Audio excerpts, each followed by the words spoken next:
حضور کی ایک حدیث ہے جو اگرچہ ضعیف ہے، جس کے ضعیف ہونے پر سب کا اجماع ہے، حالانکہ نوٹ کیجئے اس حدیث کے راویوں میں صحابہ کے نام آتے ہیں، حضرت علی، حضرت عبداللہ ابن مسعود، حضرت معاذ ابن جبل، حضرت عبداللہ ابن عمر، حضرت ابو الدرداء، حضرت عبداللہ ابن عباس، حضرت انس ابن مالک، حضرت ابو ہریرہ،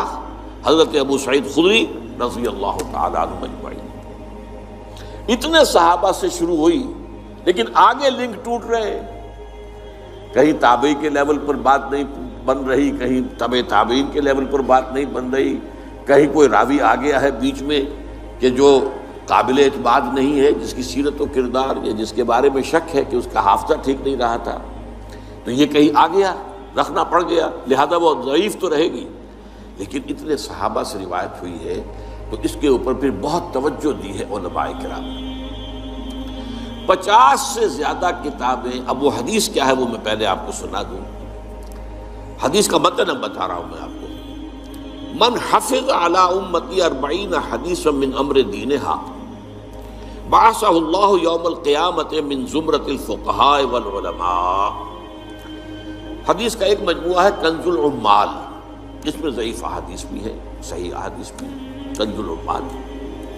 اس میں یہ حدیث موجود ہے۔ اور جیسا کہ میں نے کہا صحابہ میں سے اتنے صحابہ کے نام میں نے آپ کو لے دیے، یہ سب کے سب فقہاء صحابہ میں سے، بہت چوٹی کے صحابہ میں سے۔ لیکن یہ ہے کہ وہ اس کی روایت، جیسا کہ میں نے عرض کیا، سارا دار و مدار روایت پر ہے، اسی کے اوپر معاملہ جو ہے حدیث کا مقام و مرتبہ متعین ہوگا۔ ترجمہ کیا ہے؟ جس شخص نے بھی میری امت کے لیے یا میری امت کی حفاظت کے لیے، اس کے دین و شریعت کی حفاظت کے لیے میری 40 حدیثیں حفظ کی، دین کے معاملے میں 40 حدیثیں حفظ کی، اللہ تعالیٰ اسے اٹھائے گا قیامت کے دن من زمرۃ الفقہاء، فقہاء میں،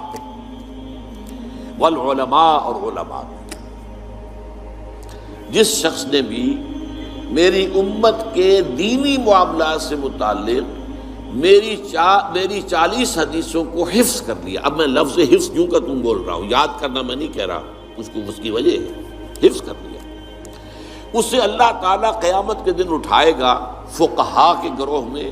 اور علماء کے گروہ میں۔ ایک روایت میں آیا ہے بعثہ اللہ فقیہا عالما، اللہ اسے اٹھائے گا اس حیثیت میں کہ وہ فقیہ اور عالم شمار ہو۔ حضرت ابو الدرداء کی روایت میں ہے وَكُنْتَ لَهُ يَوْمَ الْقِيَامَةِ شَافِعًا وَشَهِيدًا، حضور فرما رہے ہیں اس شخص کے لیے میں قیامت کے دن سفارش کرنے والا بھی ہوں گا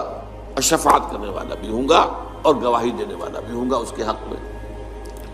حضرت ابن مسعود کی روایت میں ہے اس سے کہا جائے گا قیل لہ ادخل من ای ابواب الجنت شئت،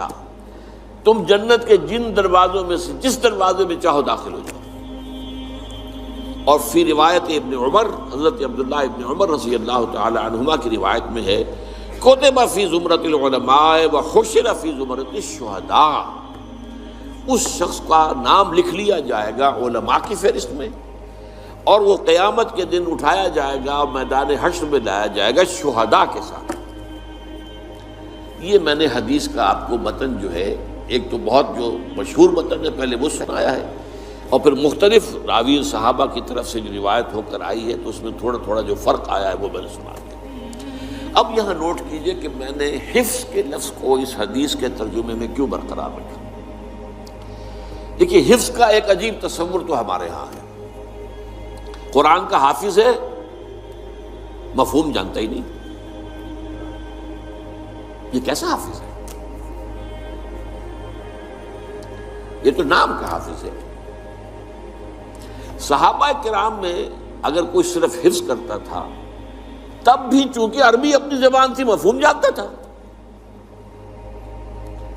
تو قرآن مجید کے متن کو اور اس کے مفہوم کو دونوں کو یاد کرنا اور ذہن میں رکھنا، بلکہ اس سے بھی آگے بڑھ کر الاتقان فی علوم القرآن کے اندر ایک روایت ہے کہ صحابہ کرام میں سے جن حضرات کا خاص شغف قرآن سے تھا، جیسے حضرت عثمان ابن عفان حضرت عبداللہ ابن مسعود رضی اللہ تعالی عنہ، ان کا یہ کہنا تھا کہ ہم جب نبی اکرم صلی اللہ علیہ وسلم سے 10 آیتیں پڑھ لیتے تھے تو جب تک اس کے علم اور عمل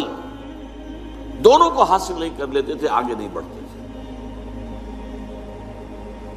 اب نوٹ کیا آپ نے؟ علم اور عمل، الفاظ ہی نہیں،